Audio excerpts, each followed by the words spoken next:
Yes. Leave it at the I beat. won't rap. Leave it to Dougie Fresh. I'll let him just beatbox.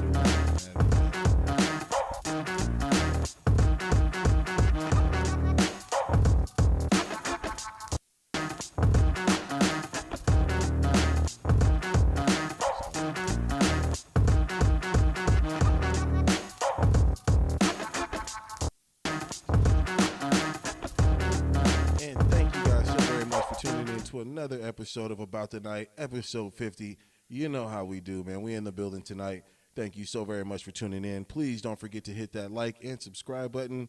Tell your friends, tell your moms, tell your auntie that you watched About the Night. You should check this out, man. Let them know what we doing. But you know how we do. We rocking with the best crew. Got my guy Tony, Rob, Warren. We in the house. And, you know, we rocking with a special guest tonight. Mr. Tony Weeks himself, baby. Let's go. Let's go. Tony Weeks. Hey. Tony Weeks. In the house. Hey. Boom. Some of the highlights as we're showing your promo right now, man, you have been boxing with you have been refereeing a lot of boxing matches with some high caliber people, man. I mean, like Mayweather, Canelo, Pacquiao, Bradley. That was a Pacquiao-Bradley fight, right? Yeah. Man. Bernard Hopkins. There we go. Jones Jr. Mm-hmm. Tyson Fury. Man. Oh, you got a Fury fight in there? Yeah. Okay. Well, actually, when he won the title in Germany at the O2 Arena. Okay. He fought Klitschko. Klitschko brother. That was prior to when he was injured, right? When he had the surgery on his back. Yeah. That was prior to that, right? Pre? Yeah. In the peak form? Because everything was after was when he fought like Wilder and all that. Was after, Absolutely. Yeah. Okay. All right. Man, that is crazy. We're in the house with a living legend, y'all. WBC boxing referee. Do they give y'all referee titles of the year or any awards? Certain sanctioned bodies, like you mentioned, the WBC. Mm-hmm. I'm actually a member of the IBF, WBO, and WBA. Mm-hmm. And some of the sanctioned bodies, they may have referee of the year or judge of the year. Okay. Yeah. Have you gotten any of those prestigious awards? No, I haven't. I'm sorry. Okay. All right. No, All I right. haven't. Well, you still got some time left to get that, man. Well, I'm blessed to just do what I do. Yeah? Man, give my guy his roses, man. Give him his love. He's done some really good fights. Man, speaking of fights, man, I just wanted to briefly bring up this situation that happened that I seen over the weekend of some guys on podcast. Since we're here on the podcast, thank you guys once again for tuning in to About the Night, of them fighting on a podcast, on air. What was it, the No Jumpers? Yeah, Adam 22's No Jumper podcast. Yeah, I think it happened like maybe a couple weeks back, but I guess some of the stuff has just been coming out. Right. And apparently these guys wanted to throw down right there in the middle of a show. Mm-hmm. I don't know the backstory behind these, behind the two guys fighting. But I just thought it was funny. Let's roll the reel. Let's see what we talking about here first. Hold up. So supposedly these are two pimps, right? They're pimping in their own distinctive ways. I don't know. You sound like you know more than me. Pimping since been pimping. I'll be honest with you. Since been pimping. I don't know what these dudes is on. Pimping. Some dude called one dude something and he ain't like that. So. Hit play on it.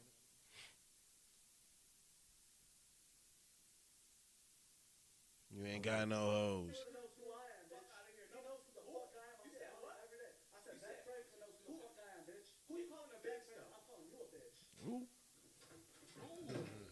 Okay.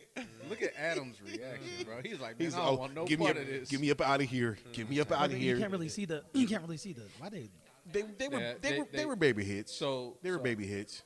So there's like other like videos. You can kill it.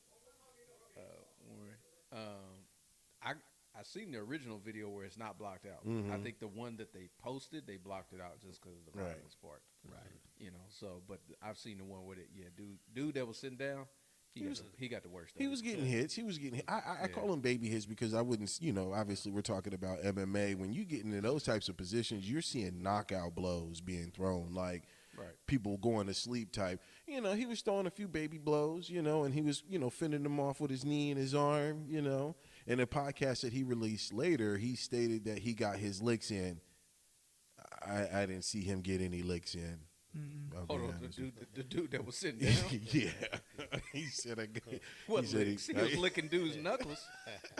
Those the licks he was getting in. He was eating every one of them punches. Yeah, Tony, with fights like this, you never know when one hit could be that deciding hit. Have you ever seen a surprising hit that didn't look like it should have been a knockout but was a knockout hit? Well, in boxing, when fighters are when they're in the midst of combat, it depends on where they hit you.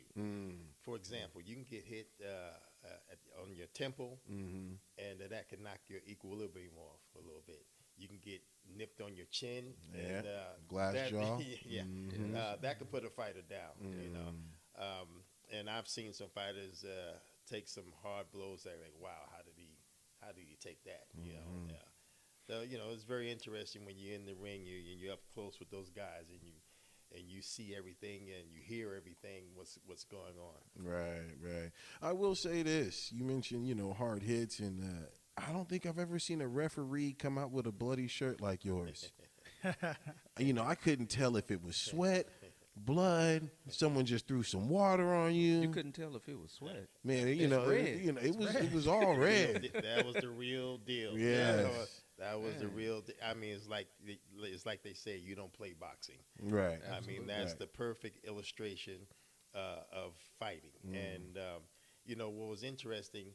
Okay, Badu Dak, he sustained a cut over his forehead. And when you get a cut on the forehead, it could be a small cut. There's a lot of blood vessels up there, so you're going to bleed profusely. The good thing about it, if anything, was that it was running down the side of his nose, so it wasn't really getting in his eye. Right. But I can't remember what round it was, but in between rounds, I'm looking at the fighters, within the corner to see what's going on. Then I had noticed that the photographers were like looking at me, taking my pictures, and I'm like, "What you doing?" And I looked down, and I seen all the blood, and I was like, "Oh my God!" It was crazy. Yeah. I've been in some bloody fights, but nothing like that. Okay. Yeah. No, I haven't seen anything like that as far as blood, just in general, on a lot of referees. And boxers get cut often. Oh, yeah. Often. They're bleeding. And, it's crazy. I've used tactics that I've seen them do as far as patching people up with, like, Vaseline, to stop the bleeding. I've done that a few times. Like, I'm a doctor now. Fix me up, right? But, we're obviously speaking about a particular situation where you ended up with a bunch of blood on your shirt. That was just probably one fight. I don't think I can. Yeah. I mean, there's been other fights. I've lost 3 shirts I had to replace. Yeah. From the excessive blood that's on them and stuff. And with that particular shirt, I framed it, so it's That's pretty cool. Well, I say, that photo just went viral, and it's still going viral. Right. You really got it framed? Yeah. At the house? Yeah. Man, sign that, man. That's gonna be worth something later. That's my shirt. I got your DNA, buddy. True that. It's on there. Oh man. I seen the video, like where he was getting cleaned up, like he was in the bathroom. Yeah, I'm in the bath after the fight. I get out of the ring, and usually, I have fans or somebody come up, you want to take pictures or whatever. Everybody was like parting the like, Red move, Sea, move. They didn't want to know part of that. But this one lady, she came over to me and, can I take a picture with a Filipino lady, Manny Pacquiao fan? Can I take a picture? You sure? Yeah. And she took a picture with me, and her husband took the picture, and it was like, I was thinking maybe a little, almost a year later, I get a text on my Facebook, hey, can you if I send you a picture, can you sign this picture for me? You know, I get that from fans every now and then. Okay. And I didn't really answer her. You know, it kind of just slipped my mind. But then she sent the picture. And then I was like, oh, I remember the lady because she was the only one that wanted to take a picture with me. Right, you know what I mean? Right. So actually, I responded to her, and she said, well, my husband and I, we're coming to Las Vegas. We'd like to take you out to dinner and have you sign the picture, blah, blah, blah. They come to Las Vegas. You know, I signed the picture and everything. And her husband has a skybox at the Cowboy Stadium. And Jerry Jones. Yeah. Okay. And for the last 2 Thanksgiving, I've been at the game with those guys. And so we became friends. That's crazy. Cool. Wow. Yeah. The perks of the job right there. There you go. Right there. Goodness gracious. So Jerry Jones is really close with them then, right? Because he's been in that same skybox. Yeah, they've been up there, you know, and cool. stuff. Was that the photo you sent me? Mm-hmm. That you were just at the Yeah, the game, we the had last the one? Brooklyn, The Brooklyn jersey. Yeah. Okay. Yeah. That's cool. Oh yeah, right there. Yeah, man. See, the only one not scared to take the photo. Right. There you go. That's it. I would never go there. Oh, That's shoot. crazy. But I'm, you know, when you talk about I'm in the bathroom, you know, trying to clean up, you know, and, bathroom, private area, and then and people like, you know, taking these videos and With a stuff. camera. And, it was crazy. What happens if I need to use the bathroom, man? Move, y'all, move. They gonna still have to film. They still gonna be filming while I'm trying to like, hey y'all, this ain't got nothing to do with You on the this. stall there, standing there. Don't turn around, man. Right. Oh yeah. That's Yeah, I crazy. could tell it was kind of nuts just because when I see so many people in that video. I'm like, dang, everybody came in here, but as you just said, it's like, no, that would be the obvious thing. No, y'all know this is private, right? I'm just coming in here to watch up. I mean, it is something to see. I have not seen any referee like that, you know. I mean, there's a bunch of times that people are leaking and not to that degree. not to that extent. I've seen some dirty rings before. I've seen some rings where they Spotty got pretty blood. messy, but I think that's pretty memorable. Oh yeah. You mostly see that in like MMA. Right. True Not that. when gloves is on. True. Yeah. Well, I mean, speaking of that, not when gloves are on, I mean, you had to seen a bunch of fights. I mean, if you could put a number to how many fights you've seen up close in person, how many have you officially ref? Do you keep track? No, I really don't keep track. You got to get with box rec with that. Right. He's like, man, I just work, man. What you talking about, man? I just work. But, you know, there's always certain fights that stand out, you know, for whatever the reason. Yeah. You got to include the entourage fights, too. You know, entourages are always fighting at big fights. Well, yeah, you know, a lot of fighters coming with these huge entourage, and, you know, they come in the ring and everything. But one thing for sure, you know, when the fight starts, it's just only 3 people in the ring. Yeah, it's at 3 people, huh? Yeah, that's it. The 2 fighters and you, huh? That's it. The judge, jury, and the executioner right here. And a round girl. For a little bit. Yeah. For a little while. Well, we just talked about it. It seemed like to be a really good, memorable, you know, fight. Any others that you kind of find to be in that same category of memorable? Well, you know, obviously for me and in my career, the most memorable fight was the first fight with Diego Corrales and Jose Luis Castillo. I've heard that, yeah. You know, my mentor, Richard Steele, the great Richard Steele, Hall of Famer referee, you know, he told me, he says, you know, referees, they can go throughout an entire career and not have a signature fight. I was blessed to have a signature fight, you know, because that fight is the top 10. It is the top 10 greatest fights of the history of boxing and round of boxing, and you know, to be in a historical fight like that, you know, it's huge. They still talking about that fight. Yeah, that's crazy. I mean, you know what? I'll be 100% honest with you. I can't say I remember that fight. And it's sad for me to say that because, and I'll just speak some truth. As far as the boxing world, it doesn't. It's not. I have to watch it. I must. It's a must see. You know, there are certain fighters that obviously you hear about and you want to see what the rave is about, and you tune in. You know, even when we speak, you know, you mentioned the photo up there of Muhammad Ali. I wish I could see fights from Muhammad Ali in his, you know, in his prime. Wow. you know, as far as, you know, what he did. And, you know, there was maybe a few fights that I seen from Tyson. And if you didn't tune into Mike Tyson, that was just because he was a wild animal off the leash. Oh, big time. You get any Mike Tyson's fights? No, I can't. Actually, I came in on the tail end of Mike's career, you know. But, you know, you mentioned, you know, Muhammad Ali. Yeah, I grew up in the beautiful era of the 60s and 70s. And it had some great boxing matches. And that one fight that really stands out, March 8th, 1971, Madison Square Garden, New York City, the first fight with Ali Frazier.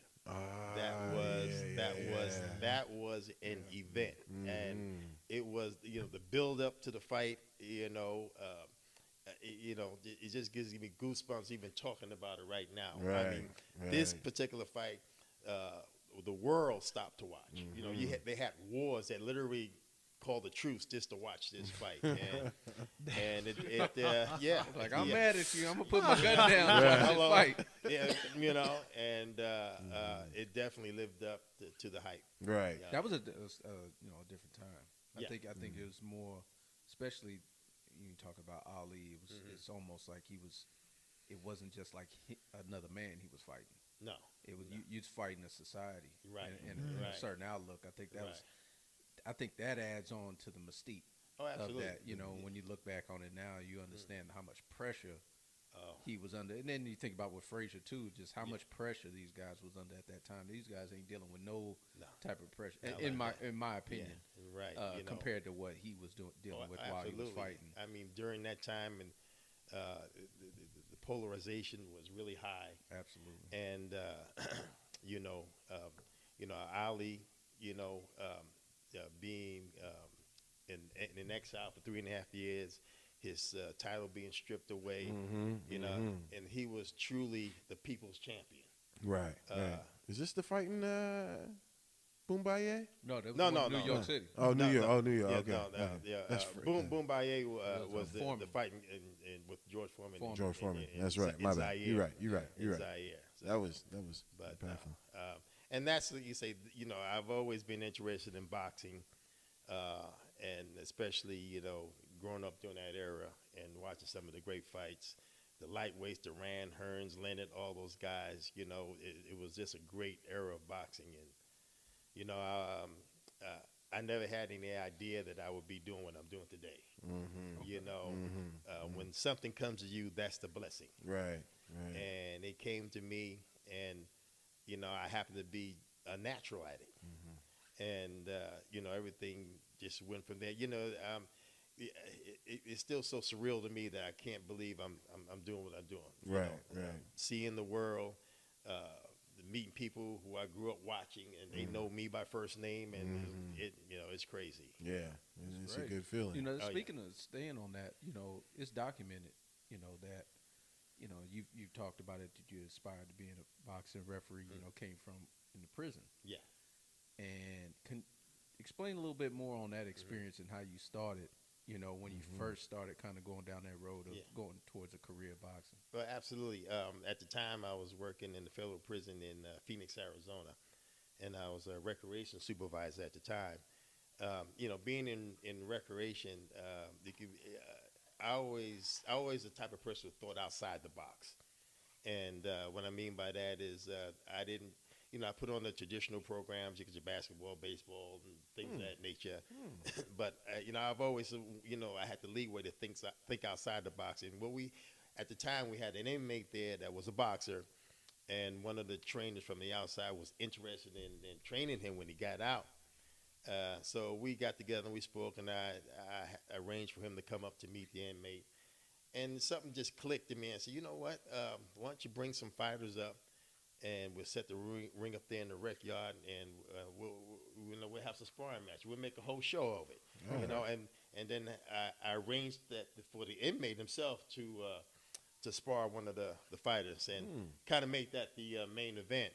So that's actually pretty cool. So what had happened was, and you know, it was on a Saturday, and we had literally inmates turning down visits to come see this. I mean, the yard was packed. You know, go back home.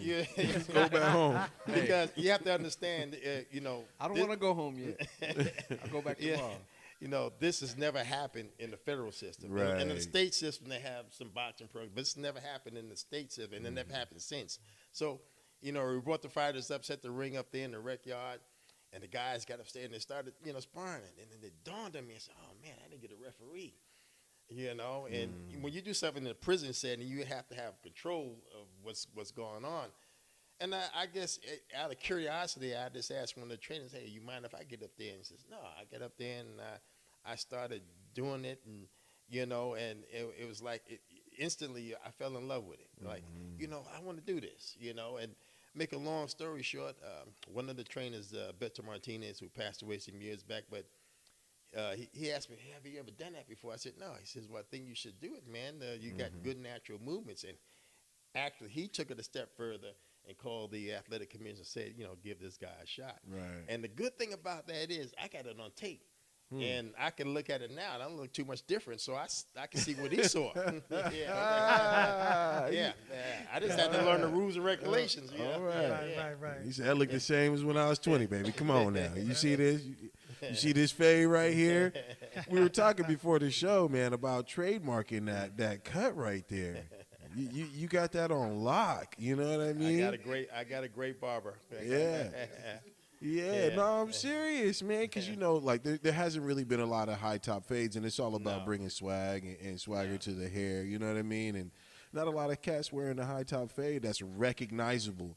Here, I'm going to go ahead and break character. When I say recognizable, I got a call today from a buddy that I've known for a long time, and he called me and was like, hey, bro, I just had to say I was at this spot eating food, at a restaurant, and I was staring at this dude with the specific fade. He said fade. He was like, he got this high top fade. Like, I know him. I know him from somewhere, but I don't know him.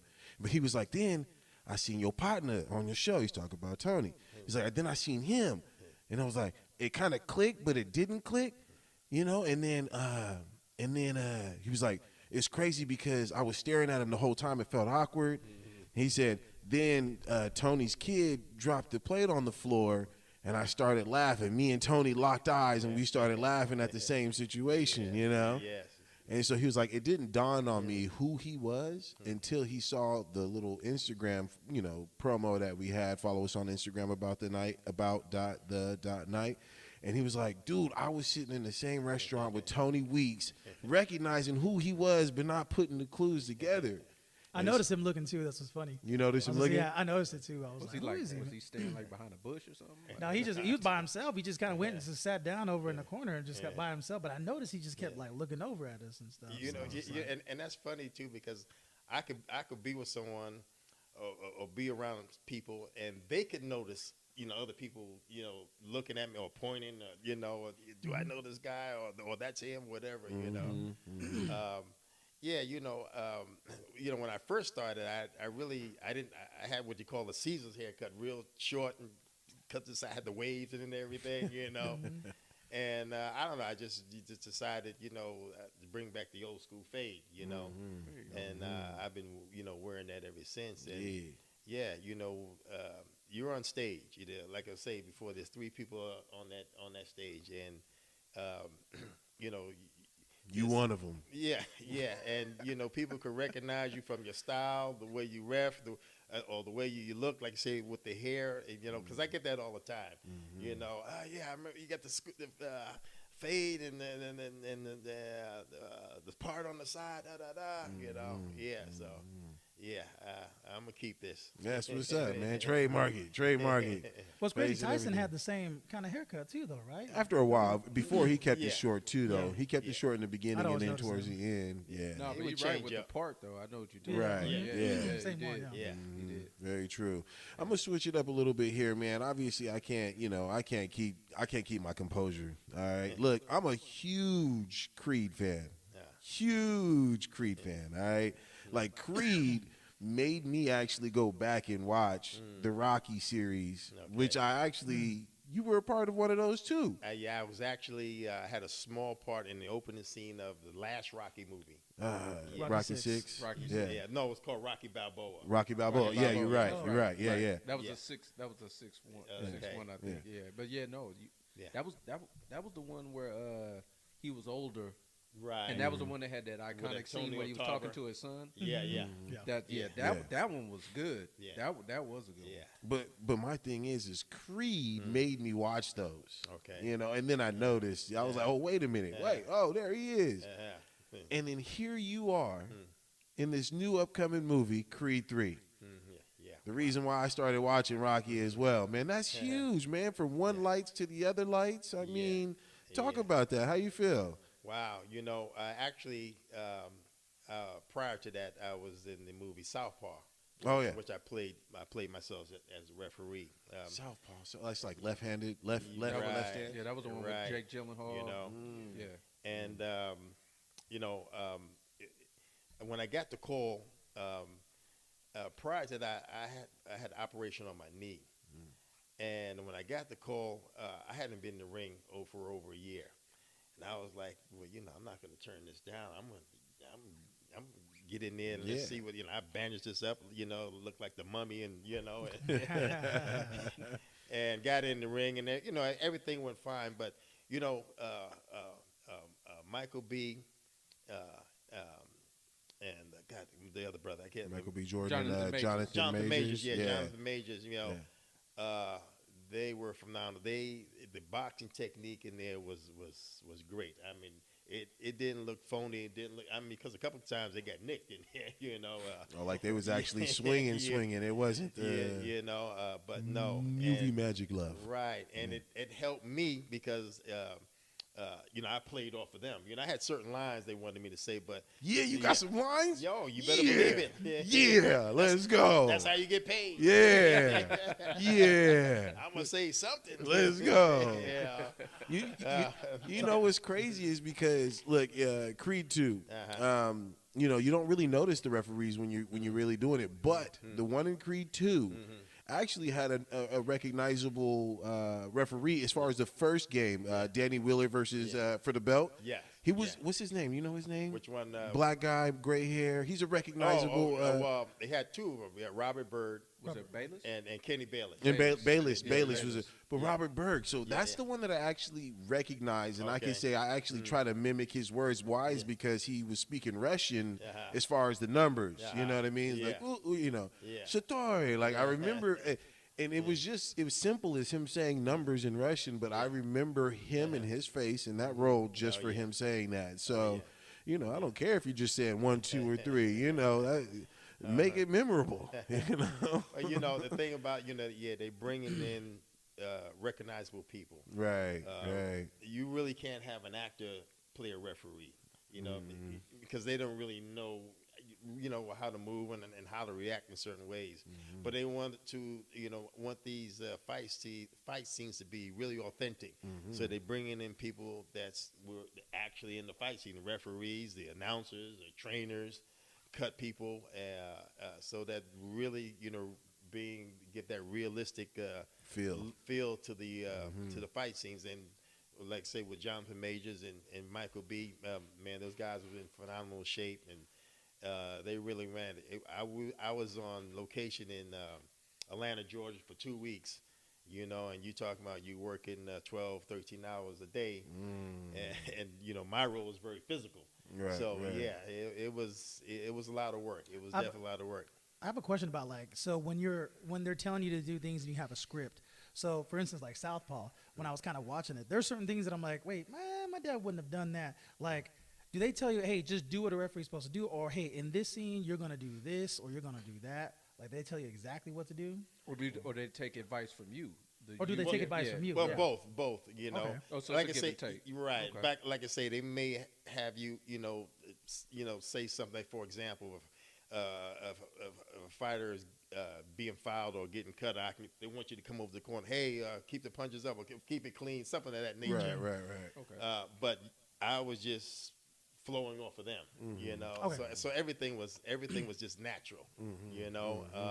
And they wanted my expert advice. You know, well, you know, if you go this way, if he hits this way, this is how you can react. You know, when you do, like for example, it was one particular scene. I can't remember all what happened, but Jonathan was like pushing my hand down, and during the break, I said, Jonathan, you can't do that, man. You touch the ref, I have to disqualify you. Yeah, exactly. Yeah, there we go. Yeah.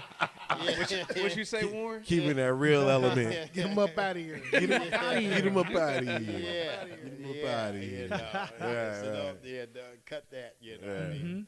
But it, you know, it was a great experience. You know, I have a lot of respect, you know, for actors and you know, and what they have to go through and working on a daily basis, and you know, scene after scene, cut after cut. No, but Michael was great.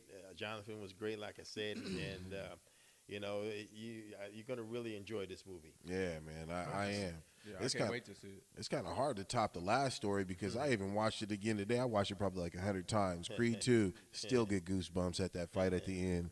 When he's on the ground and he's crying, "Ah!"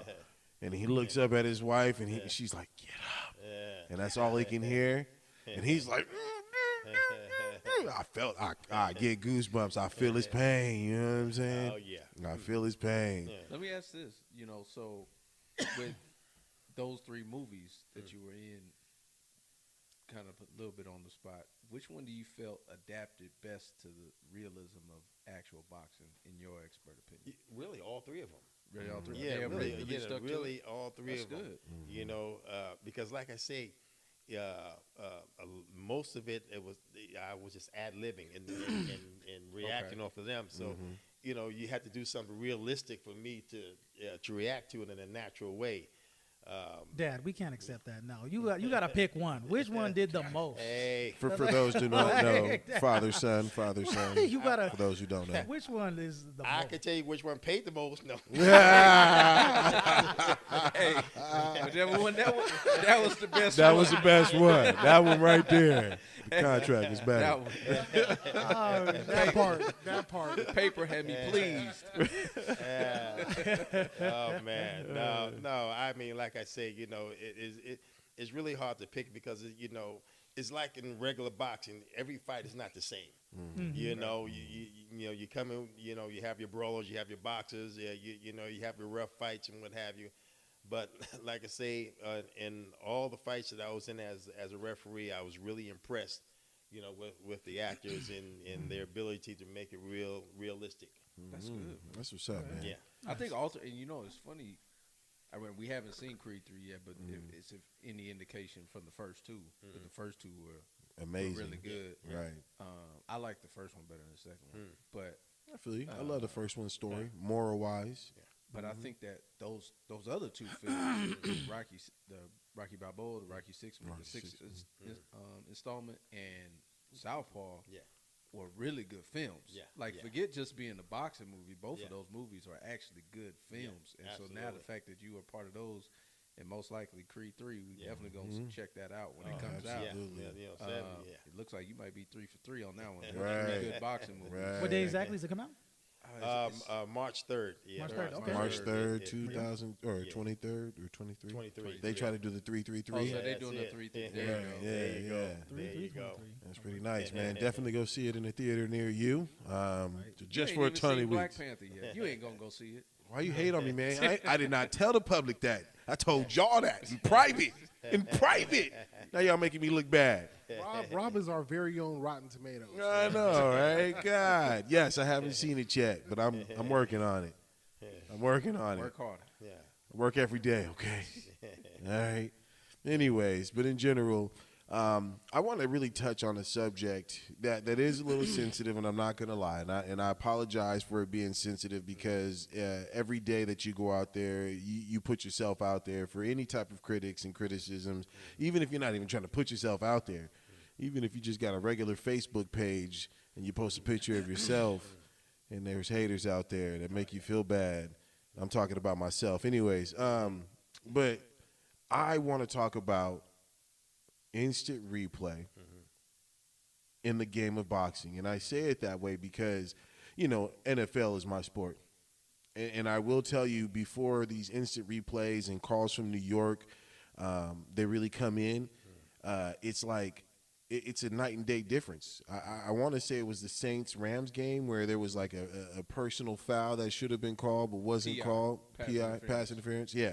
You know, and it's like certain calls like that come from upstairs in New York make it easier on the referees, because I feel like no matter what the outcome of the game, referees in every sport get criticized for either making or missing a call up or missing a call just completely, right? Absolutely. No matter what sport it is. Absolutely. I want to ask the question, do you feel like instant replay or calls from above, the officials in New York, wherever they're from, is beneficial in the sport of boxing?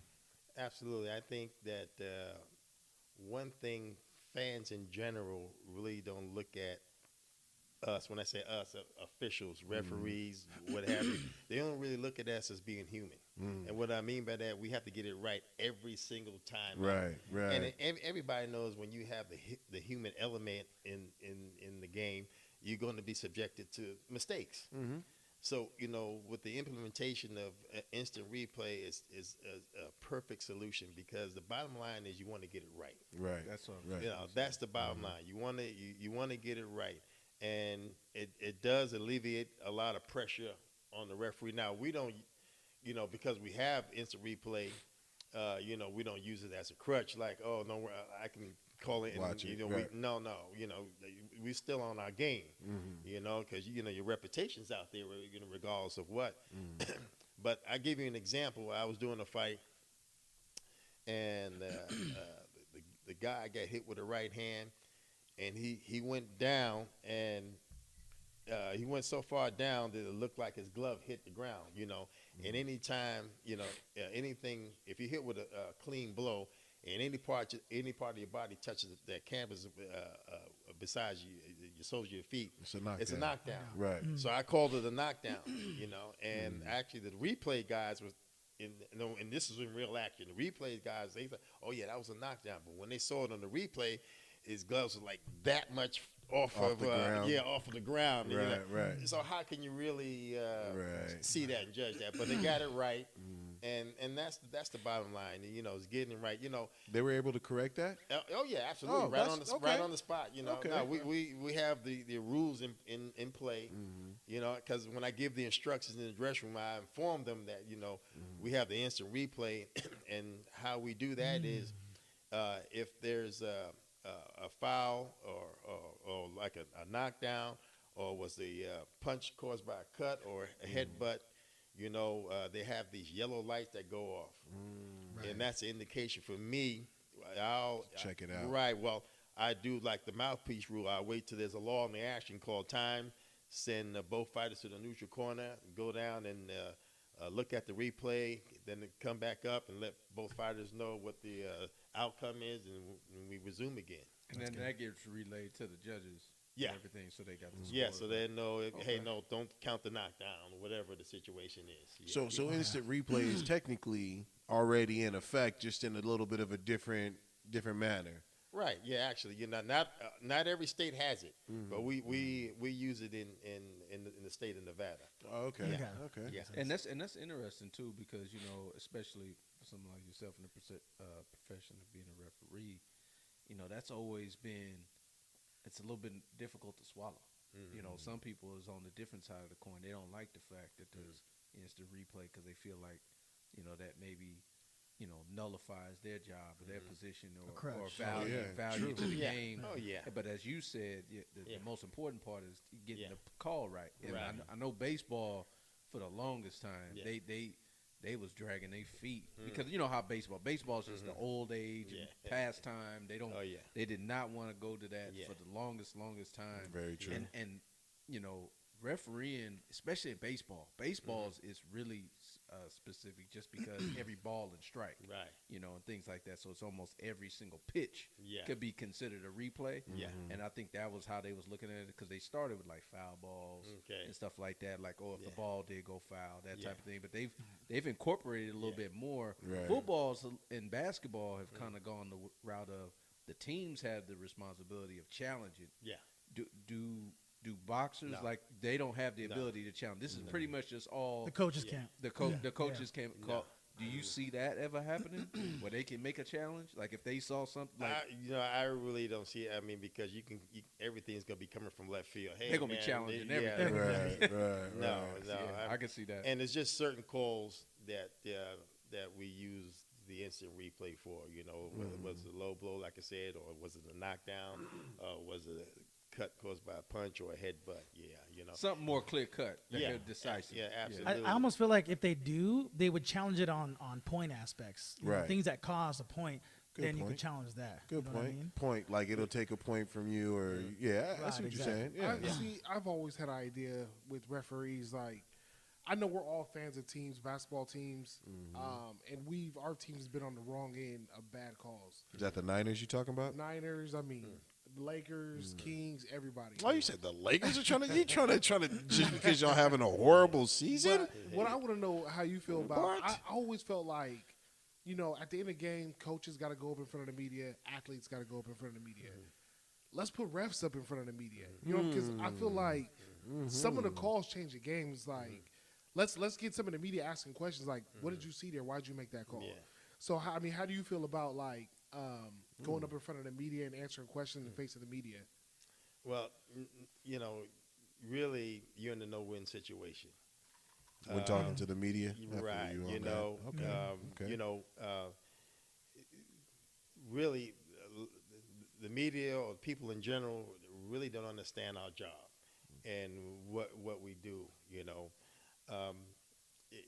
and a lot of things could be in litigation. So actually the commission doesn't want you to talk to the media, especially right after some type of controversy. So no, we stay away from the media.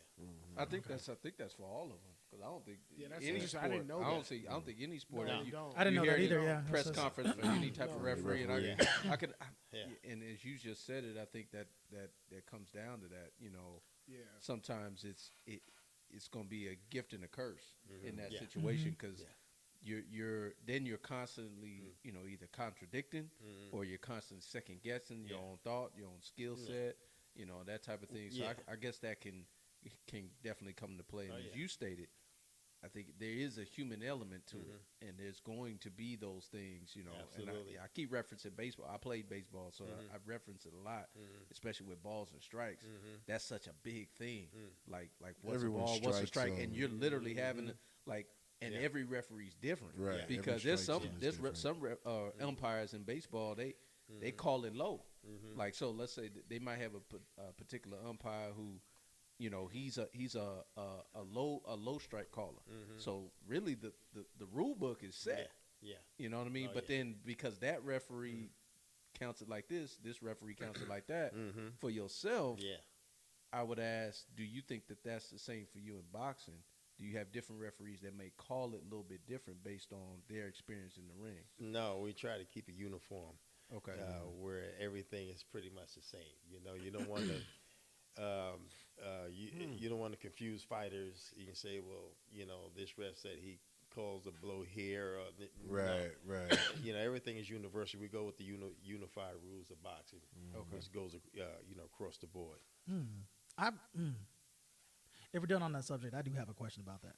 Because how does that work? So when it comes to like judges, people think judges just have to go off, okay, well, a point here for this, like a set in stone. Really, sometimes they judge it on like ring control, or like they judge it on who's the aggressor. Like there's ways that they kind of judge it in terms of the judges. So my question for you and why I asked this is because you also judge UFC, correct? Yes. And so when you do that, one question is that the same dynamic when it comes to like, the referee and the judges? And how do you feel it's different for you doing like UFC judging and refereeing in terms of like pressure? Well, I mean, it's pressure, period. Yeah, Right. in whatever sport you're in, whatever seat you're, that's a hot seat. You're under the pressure. You're responsible for what you see, what you score. In MMA, there's a lot more weapons used. In boxing, it's just the hands. And it's the upper torso. In MMA, you got your takedowns, you got your chokes, you need various, strikes and weapons and what have you. But in each sport, there's a certain criteria that the judges use. to score a fight, whether it's in MMA or it's in boxing. But the one thing that is equal in both sports is damage. How much damage is being caused? Given. The dynamic of a punch. For example, you can have a fighter up against the ropes, and one of the fighters can throw a nice combination, pop, pop, pop, pop, pop, and then the other guy can come back like bang with a hard shot. Well, what do you count more? That hard shot instead of the 2 or 3 punches So it's a lot more to it.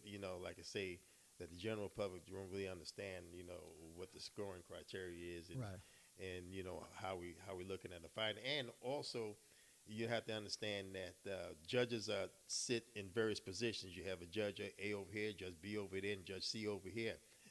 What this judge may see, this judge may not. So he may not count it, and so forth and so on.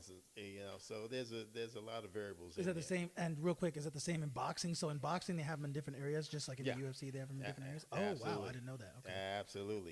Okay. Yeah. Interesting. So I got a question. I mean, you don't have to go into detail or say specifics, but I mean, we've all watched a lot of fights in boxing where we felt like the other man won, and there's a lot of corruption in boxing where the judges are. You're at the end of the fight, you're like, what were they watching?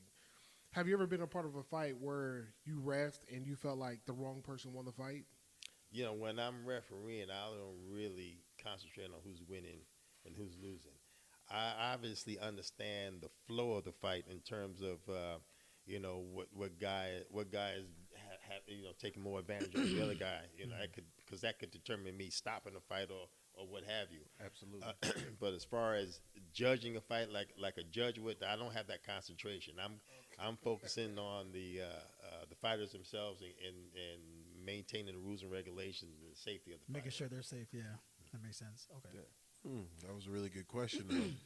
That was a really good answer too. Yeah, it really was. It really was. It was a safe one. I was like, oh, he quick with it. He quick with it.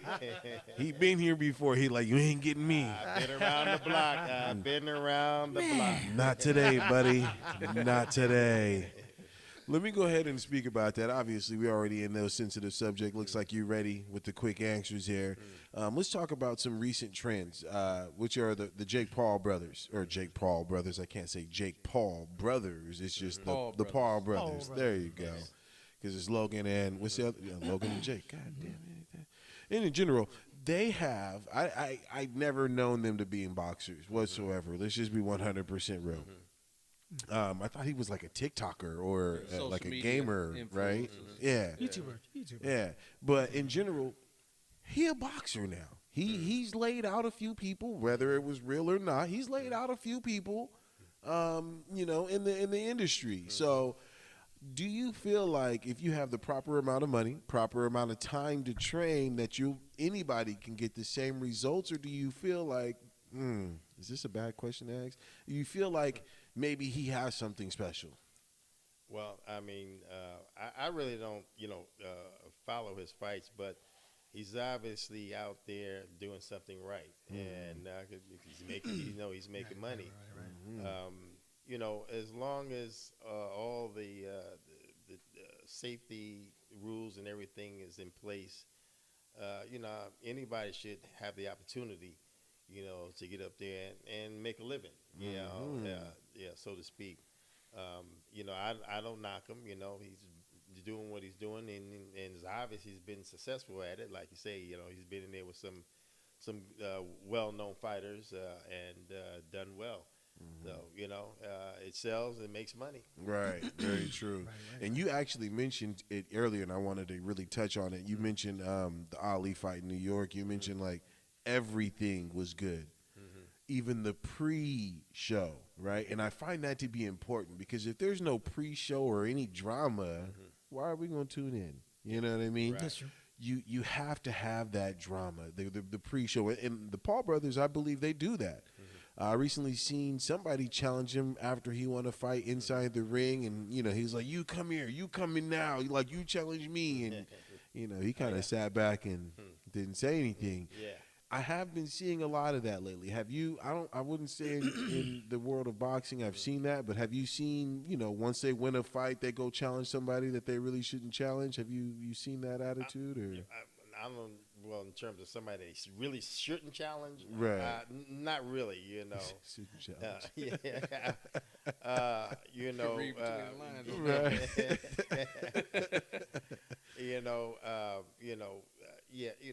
Fighters, fight for reputation, for money. There we belts, go. What there have we you. go.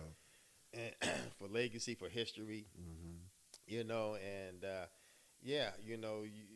have to market yourself. Right. I mean, everybody learned from Muhammad Ali.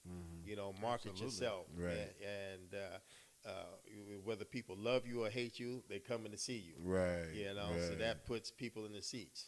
That's what I was saying. Right. I feel like, it probably wouldn't have been let me not say that. It probably wouldn't have been a challenge, but I did just say it. God damn it. But it's the money aspect. It's the money aspect. And I say it that way because I seen it in McGregor and Mayweather. What? Would you call it? McGregor. What'd I call him? What'd I say? Carry on, man. McGregor. You almost said it like it had a Q in it. McGregor. McGregor. Cucumber. McGregor. Winton cannot talk. I know, man. Y'all already know that. It's 50 episodes in. Y'all already know what it is. Stop acting like it's new. McGregor and Mayweather. It was a money grab for McGregor because let me be honest with you. I thought McGregor was kind of winning in the beginning, okay? And then I don't know what changed, but it changed. So, where is the line at, I guess you could say? I feel like the way Ali did it, the Ali Boumbaye, when he went out to Africa, he supported, a whole different, country and bring in revenue instead of just doing it at the MGM. Damn, I'm sitting here being very, very specific and biased. But just in general, like, there's a line, and where does the line between money involved, I want to fight this person even though I'm not in their league just because of the money, and I need to see an honest, good fight like the Tysons and the Alis where it's literally just a good match. What do you mean by not in their league? Well, not in the league like McGregor and Mayweather. I felt like those were two different leagues. Two different. So you're not talking about a weight class. You're talking about just leagues. No weight class is that. But I mean, as far as experience in boxing, like McGregor, I don't feel like had the experience in boxing as Mayweather have, and they box. There's no experience there, but sure, maybe they're in the same weight class. He might not have had the professional experience as far as being an actual boxer, but McGregor, could strike. He could strike. His sport does allow him to strike. So okay, how about this? What's the difference between MMA and boxing? Let's keep it simple. Well, he listed it. I mean, you can really, it's self-explanatory. Right. When you look at it, You're right. Okay. Yeah. Thanks, Winton. Okay. MMA, boxing. Are they the same? It's a combat sport. Okay, two fighters are in there trying to win. Trying to either knock or hurt each other. Is the same. So if you got the dog in you, you just go win. You got to have a dog in you. No, I mean you're talking about losing like 4 of your limbs. Like you're going from 2 hands out of using all your other limbs. Like it's completely different. Yeah, and he just mentioned it, like the variety of weapons. Very true. You're talking about someone with chokeholds and slams and grapples and all that different types. It's a setup. It's a setup, and that's where I was kind of trying to get at as far as the setup. You when you're boxing, you're setting somebody up by throwing a jab out there, right? That's a setup in general. Are the setups different? That's what I was kind of meaning as far as the differences between MMA and boxing, like the skills, the thought process that goes behind it. And the same goes for MMA. Yeah. If I throw a jab out there with a kick, you never know when I throw that hook and then a fake hook and now it's a kick to your neck, and you're knocked out. So there's differences as far as skill sets, but go ahead. What were you trying to say? Well, I thought you were talking about in terms of relation to like what we've been seeing, because you were talking about the money earlier. I was trying to bring a bridge. Right, to the and two. so what I think you're talking about is like when it comes to everything that we're seeing right now, you know, all these fights being set up, especially when it comes to Jake Paul, which is what we're talking about. It's so crazy to see these fights being set up with like non-boxers in boxing. Right. That's the weird part. Non-boxers in boxing. So the Nate Robinson one was horrible. Obviously, he's not a boxer. But then who did he recently knock out that was past his time? Woodley. No, Woodley. Yeah. Woodley. So Woodley. Yeah. Again, UFC fighter. If you're a boxer, you would see his stance was terrible. He's making himself in boxing. You should have a thinner stance. He was wide open, fighting like it's UFC. It was ridiculous. So if you're a boxer, you can notice that. So he didn't even have the footwork to even be boxing in there. That's why a lot of people want to see Jake Paul box a boxer. Here's a problem with that though, and Jake Paul has had millions of dollars put into his training, and this is why I consider Jake Paul an actual boxer. Is because when he beat Silva beat Cesar Chavez Jr., who held a world title champ. He was a champion. Right. So and he beat him. So I consider Silva, yes, someone who is at a boxer caliber. Right. But main profession was MMA though. Yes, main profession. Still MMA, grappling. But still, he beat a professional boxer. He beat him. So to me, if you beat Silva, you also would have beat Chavez Jr. You would have. Or at least it would have been at the very least been Competitive. And he would have. And you know, I mean, if you watch as a boxer, if you watch Jake Paul, and someone just trains in boxing, bro, Jake Paul's footwork right now, it's enhanced. Every time I've seen Jake Paul fight, he's gotten better and better and better each time, and that's what money does, man. When you have the best trainers in the world training you, I don't care. There's people that can say, you know, I've been boxing for 20 years or this and that. He hasn't put in the work. I'm gonna say this, bro. It's not the size of the dog. It's the size of the fight. In the dog, man, you know what I mean? So it's like telling you, he's got that fight in him. He does, you. and that's why he's been winning. That's why he's been coming up, and I think he'll beat most boxers right now.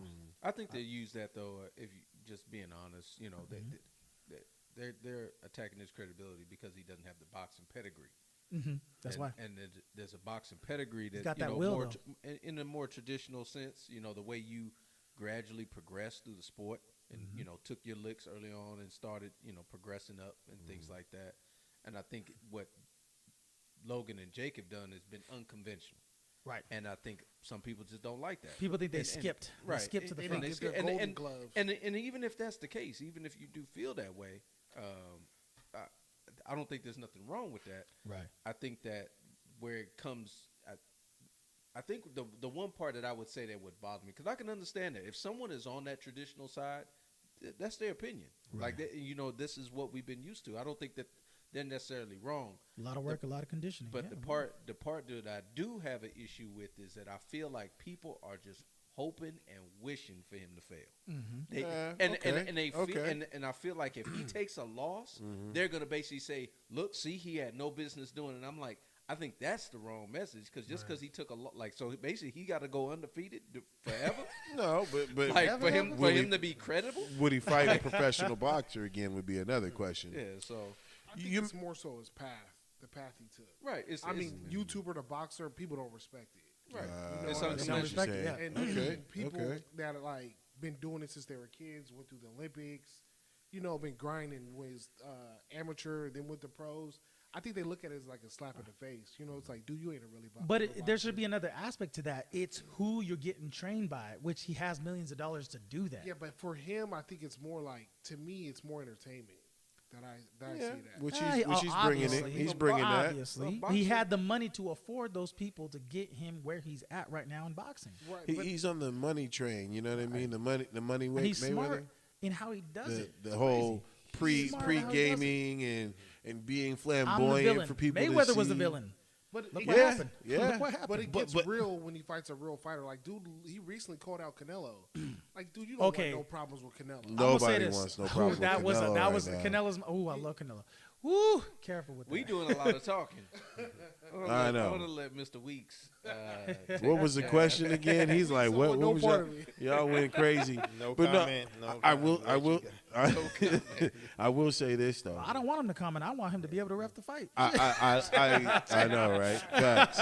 I love Canelo now after Mayweather, and I say it this way because Canelo was great when he fought Mayweather, but after that, he had a whole different game. Defensive, moving his head, bobbing and weaving. It was more of a like I know I can hit, I know I can swing, but now let me sit back and try to dodge these, miss these, and then counter with it. You know, it was such a different game after Mayweather. And when we talk about Mayweather, the flamboyant, bringing that flair back, why people want to actually watch and pay pay-per-view just to go see boxing is because they want to see something crazy from Mayweather, or so Jake Paul. They want to see them lose. But Jake Paul's doing that same thing. Exactly. They want to see Mayweather lose. And everyone wants to see Jake Paul lose as well. Exactly. You Jake know Paul what I mean? sees. I'm telling you, smart. He knows. So it's bringing a different dynamic. But I will say, regardless of all the dynamics and the theatricals before the game, Mayweather, I'm not going to, and someone's going to probably hate me for saying this, but Mayweather made Canelo a better boxer. I have truly, I have truly tuned in to Canelo after that, and he's just been looking like he got better. Yeah, absolutely. He got the Drake feature. Yeah. What's the Drake feature? He got the Drake feature. Talk to the ops, 21. Hey. When you get on the track with Drake, your career takes off. I was only doing it for the mob ties. Hey. But no, I think that's just progression. Right. Him evolving as a fighter and getting better and things like that. Right. Boxing is you said combat. You mentioned it, and I think that's something sometimes the audience doesn't really understand what's actually happening. Compared to other sports, and there's sports that are definitely dangerous. Rugby, football, hockey. These are sports that definitely you can sustain serious injuries, especially Badminton. long-term injuries. Badminton is seriously dangerous. Yeah, for you. Yeah, you can mess your wrist up, and then if no buffaloes allowed. But for boxing, do you, as far as because we talked about it a little bit earlier, as far as taking the criticism and things like that, and sometimes just the audience, the general audience member, not fully understanding kind of what's actually going on in real time. It's easy to be that Monday morning quarterback, and talk about it, a few days later and analyze and kind of pause the replay here, pause it here, and make your judgment. How do you deal with the criticism just on, based on with your position in what you do? Well, you have to be a strong-minded person. First of all, when I have people come up to me and say, I want to be a referee, man, I want to do what you do, but I said, first of all, understand what you're getting into. Okay. Yeah, I mean, everything has its pros and cons. But the belief in yourself as a referee and what we're trained to do, in that ring, I don't. It doesn't bother me that people criticize me, whether it be justified or unjustified. I accept that that's a part of the game. That's a part of the sport. How many times have you guys are sitting in front of the TV watching a baseball game or a football game or a basketball game, and you're going to disagree with the call. You're going to yell and scream what's going on, blah blah blah. Facts. That's just a part of the game, and that's what you just have to accept. As a referee, but you have a strong belief in yourself and your ability, to make the right calls in the majority of the time. That's bullshit, ref. There's no flag. He barely touched him. What are you talking about? What are you talking about? And boxers be mad as hell when they be getting lit up. They be trying to blame somebody. Like they get up like, I blame you. How you gonna call that? You see me? Like, shut up, man. But it's funny too that you just say that, and you kind of doing an exaggerated example, but Absolutely. it ain't too exaggerated. And not just I'm talking about from the players, I'm talking about for the fans. Yeah. Tony, how often have we watched fights just with people and everybody an expert? Yeah. Right. Everybody, motherfucker. You go to any bar in America and everybody knows every single thing about it. Oh yeah, man. This guy, he really knows how to dodge him to the left. Like, motherfucker, you don't know. You don't know shit. Shut up. I'm sitting here watching it just like you. Right. And it's just like we get a lot of that guy. Like people get into it and critiquing these things as if it's. I think they have a false sense of think that they could do that. Right. Like they think they could do your job or a judge's job or something like that. They get personally involved, and if You know, they may have money down on it, or that's their team, or what have you. So they get personally involved in it, and that's just the nature of the game. That's the nature of the sport, and the nature of people. I mean, I was a fan before I became a professional referee, and I reacted in the same way. But now, by me becoming a referee and being a referee, I understand both sides of it. Right. So once you have that understanding of why certain people react in a certain way, it really doesn't bother you. You like you say, because it's going to happen. That's something that you can't stop. You can make the absolute correct call, and someone's not going to be happy. Really I got a question.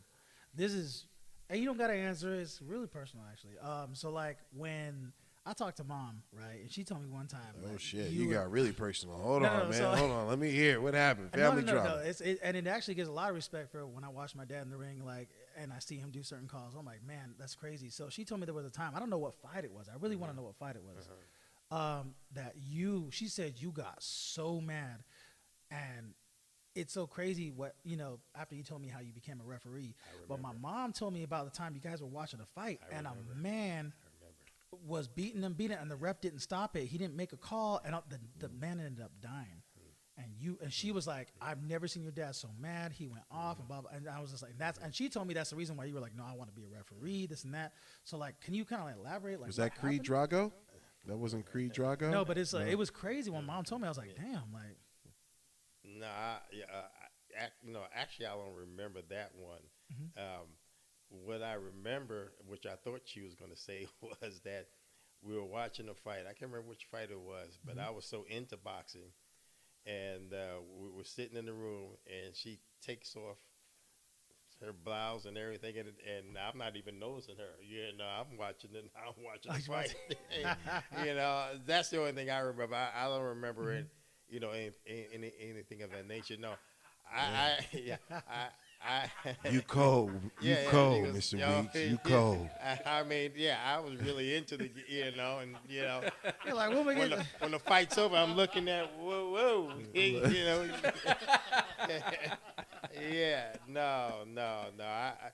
no. Like I said before, I fell into boxing. As far as in terms of refereeing, so no. There was nobody that ever the referee didn't stop the fight. Nothing like I don't remember, something that I don't remember something like that happening. No. Oh, okay. Yeah. Mom was just telling you the Creed 2 story as a kid. I never watched the Creed, so I don't know. I'm waiting. It was it. My bad. Not even Creed. I'm going to watch 1 and 2 before I go to Baltimore, hopefully soon, and watch that. But, absolutely. Interesting. Absolutely. But, yeah. You're a cold beast, man. He was like, nah, she had her shirt off, and I was tuned into the game. Man, okay, like, yeah, give me that sandwich. That sandwich over there. So what fight was that?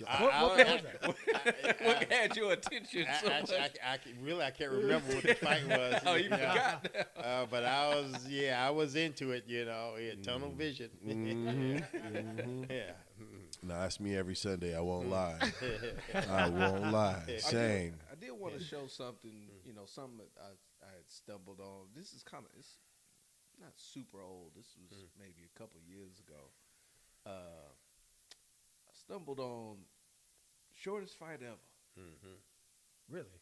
Yeah.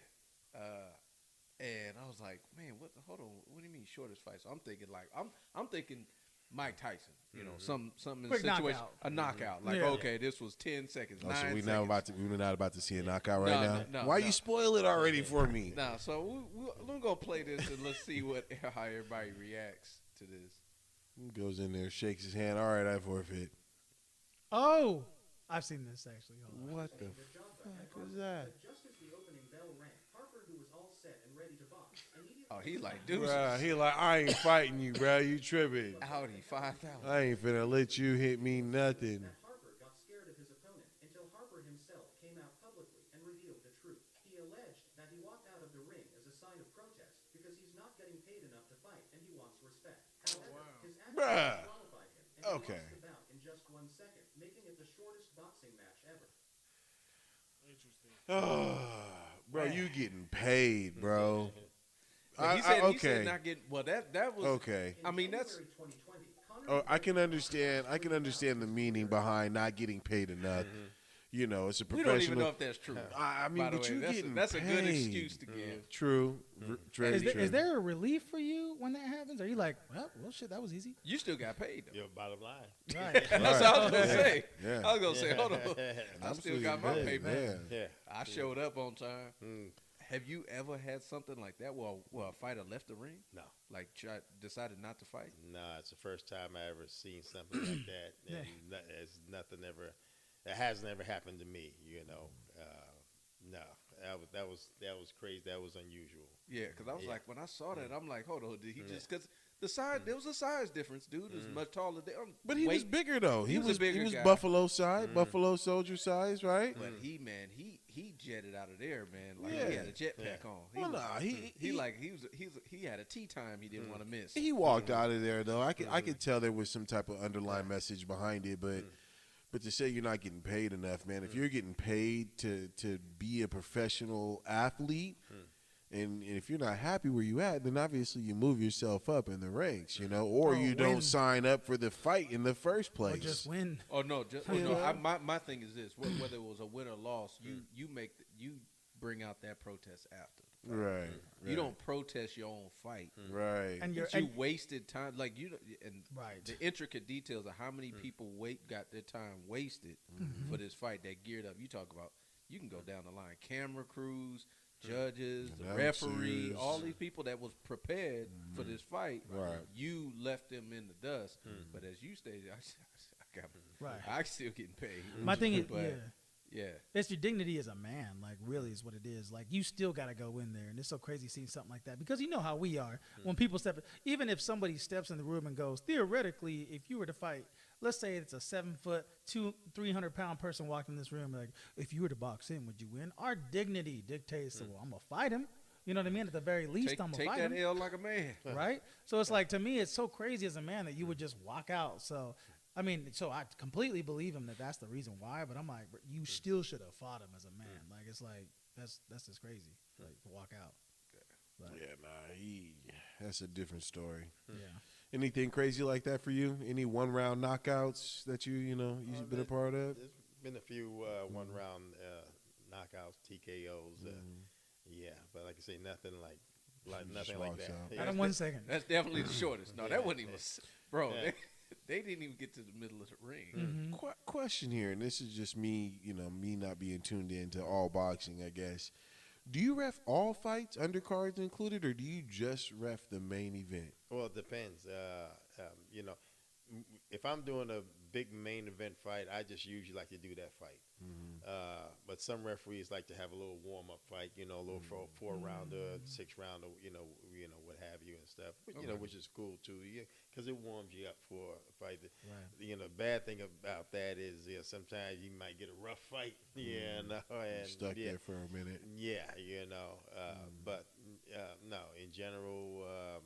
When you're doing the main event, you're doing just the one. Yeah, for me personally. Right. Yeah, you don't want no blood on your shirt for the next fight, right? Yeah, where did that come from? Right.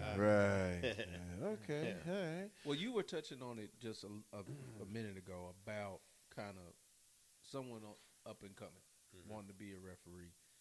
What quality or do you think that person would have to possess? What do you think is a major quality that they need to possess if they are going to pursue this type of career? Great instincts, strong will, strong personality in terms of, like I say, being able to, take criticism and not let it affect you, as a referee. The ability to make calls like that, excuse me. Confident in your decision. Right, confident in your decision and not afraid to make a decision, not afraid to stop a fight or to take a penalty, away, and then of course, understanding the rules and regulations and more so how to apply those rules and regulations. And I would say above all, what I've noticed from you, professionalism. Because to this day, there'll be times I'll be like, To this day. I will literally call this man and be like, Dad, who you think's gonna win? But son, I can't. I'm like, Dad, it's just me and you. What do you mean there ain't no cameras? Who you think's gonna win? Like, to this day, he will not tell. He's like, no, I'm indifferent to. Nope, it's gonna be a good fight. Right. That's all I can say. Tune in. I can't be no referee. I can't do it. Professionalism above all, though. He keeps that 100. I refed a 6-year-old basketball game. Mm-hmm. And, it's cool. It's entertaining. But at a certain point, it's like, man, y'all ain't balling. Ain't nobody getting dunked on. Nobody getting crossed up, right? I can't ref because it was an inbound play. And the opposite team, the defending team, was like, oh, he traveled, ref. And here I am, travel. I ain't even seen that. And I just blurted out of travel. Kid was crying like, what? Why travel? Like, man. You got bullied. Damn. Bro, I You did. got bullied It was the moment of siding with someone who you think knows what they're talking about, and you don't know if you really saw it, but I'm going to just go ahead and let me call it anyway. It's hard to be a ref, man. Okay, so based on It's what, hard. real quick, so based on what he just said, are you ever in the ring and you hear people on the side like, hey, that was this or that was that, and you let that influence you at all? No, not at all. I'm totally focused on what's happening in that ring. You thought he was finna ask something different? He was gonna answer something different, huh?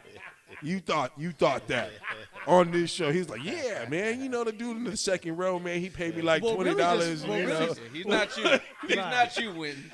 We're really just trying to find out if he even hears that. If he even hears that, period. I mean, I knew the answer, but I was like, does he even hear that?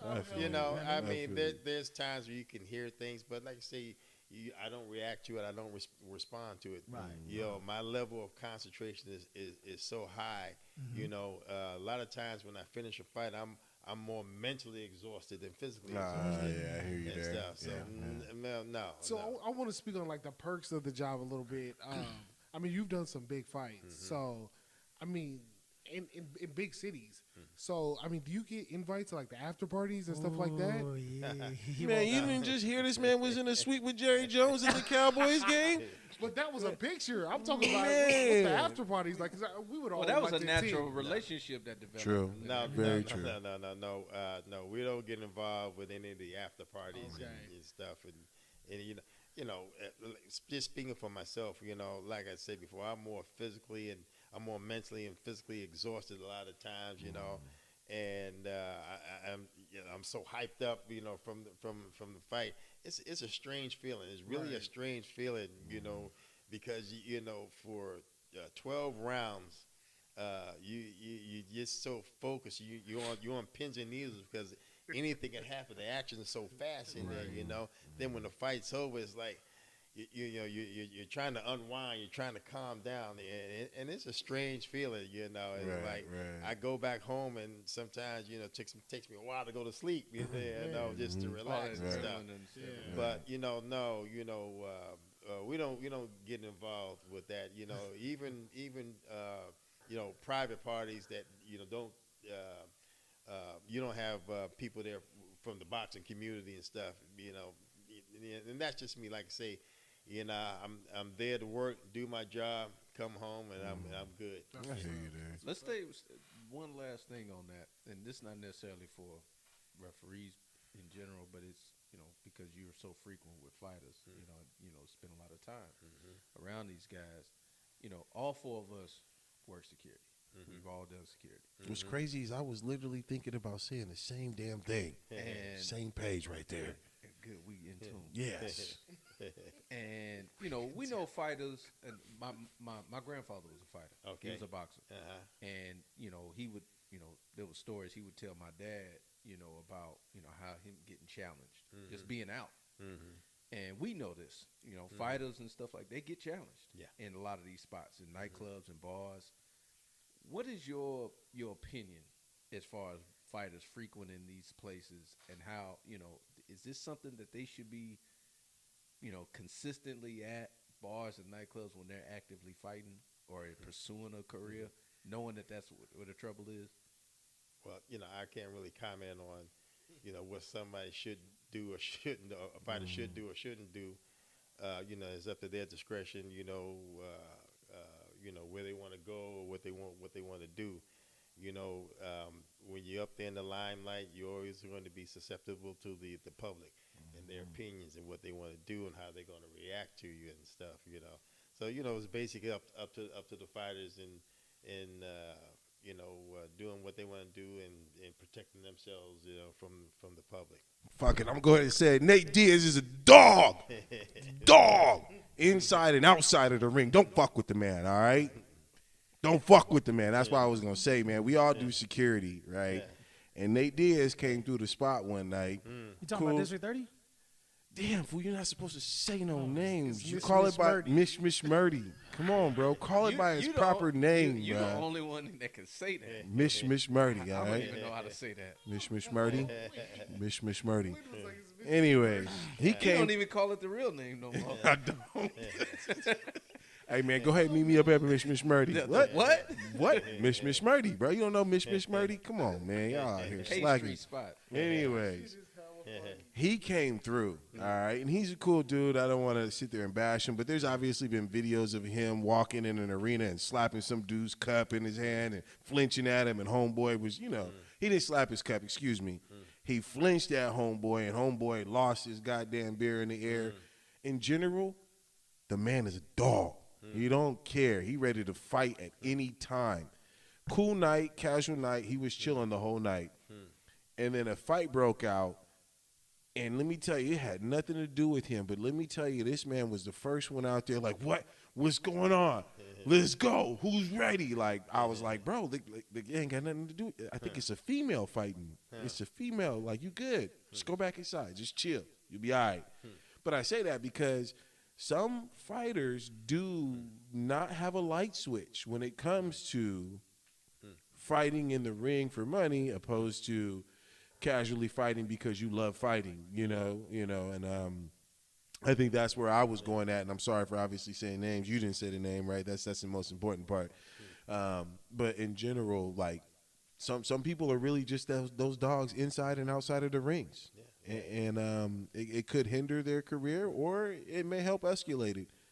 If you like being in the limelight like that, you know what I mean? Oh yeah. Either way, right. Like you said, I guess it depends on the fighter. Yeah, it does. I mean, most of their hands are licensed, so I think like if they get in a street fight, they lose their license. No, something like that. And by the way, he didn't get in the fight, but he was he was ready to. Do ready to. Don't if they. You're a professional fighter, of course. Something happens in the public, so to speak. You could be held liable for it. Yeah, definitely. Unless it's obviously self-defense, you still have the right to defend yourself. Absolutely. Very true. All that's determined. But if it's something more where you just assaulted somebody, I think it's different.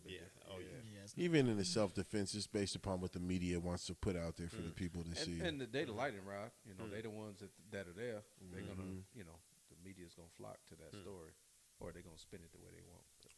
Very true. I got nothing else, man. I apologize. I know I kind of went off candid and off script. I just, we starstruck, man. He in the new movie Creed 3. Like, how you not going to be excited to, having the famous Tony Weeks on the show? Make sure you go see it.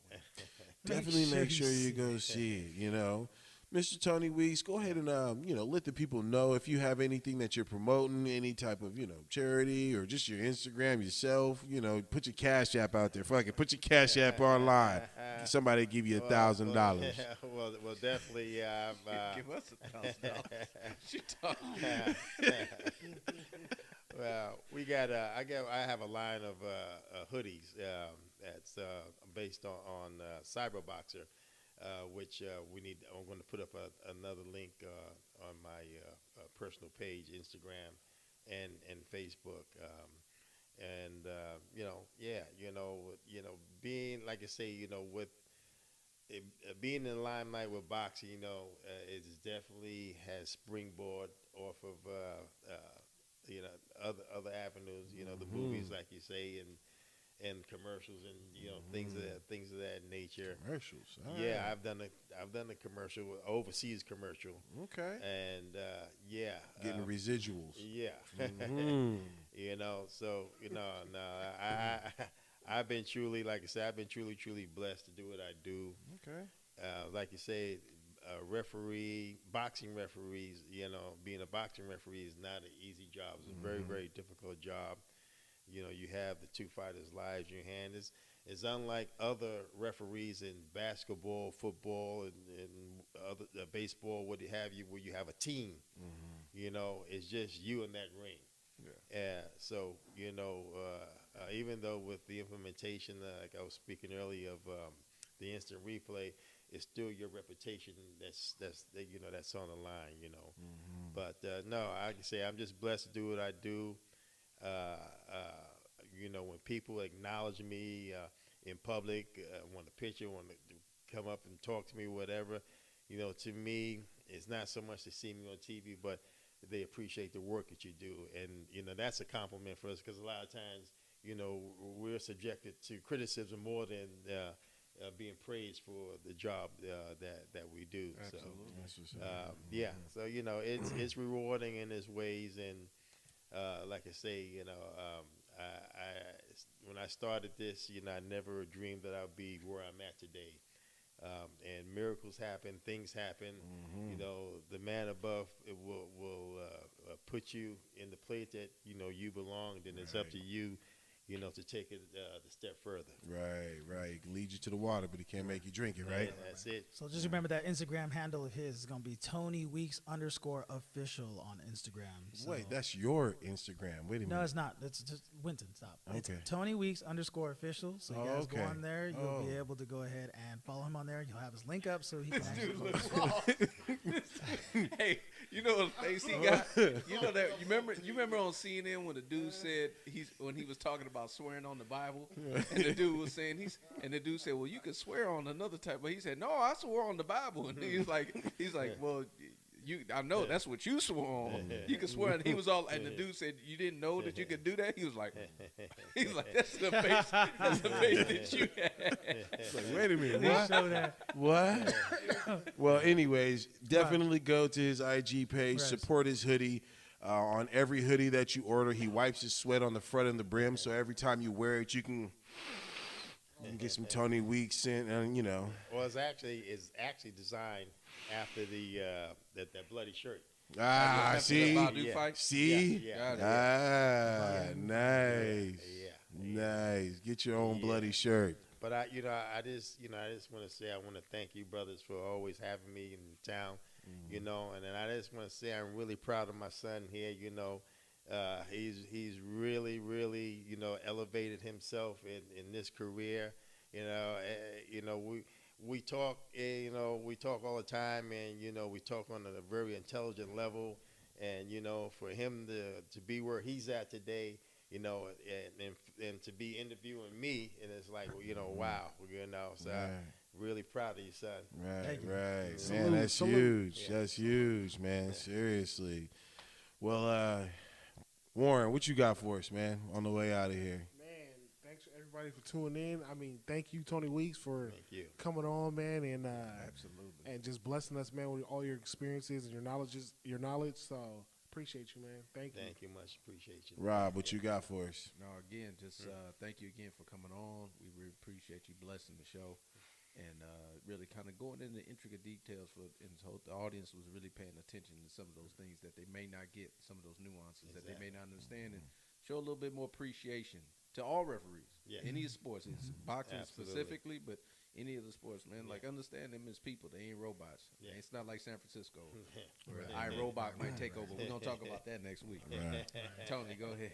Right. Thank y'all for honestly watching the show. Please follow everybody, especially my dad, please, on Instagram as well. Get yourself a shirt. I'm going to be getting one as soon as the link's back up. If it's not on there, please keep checking on there. We'll have it up as soon as possible. And that's pretty much it. Absolutely. Let me take a quick moment to thank everybody that's involved. Thank our video promo editor, Mr. Chief himself, Rob Coates. Thank our behind-the-scenes specialist with food and drinks, Mr. Warready himself. Had the Popeyes on there. Absolutely. Thank you for the video editing, the editing producing part on my guy, Mr. Tony SJR _official. Thank you for the behind-the-scenes camera guy, Mr. Black Fonzie himself, Stefan. And thank you, Mr. Tony Weeks, so very much for blessing us with your presence on this show.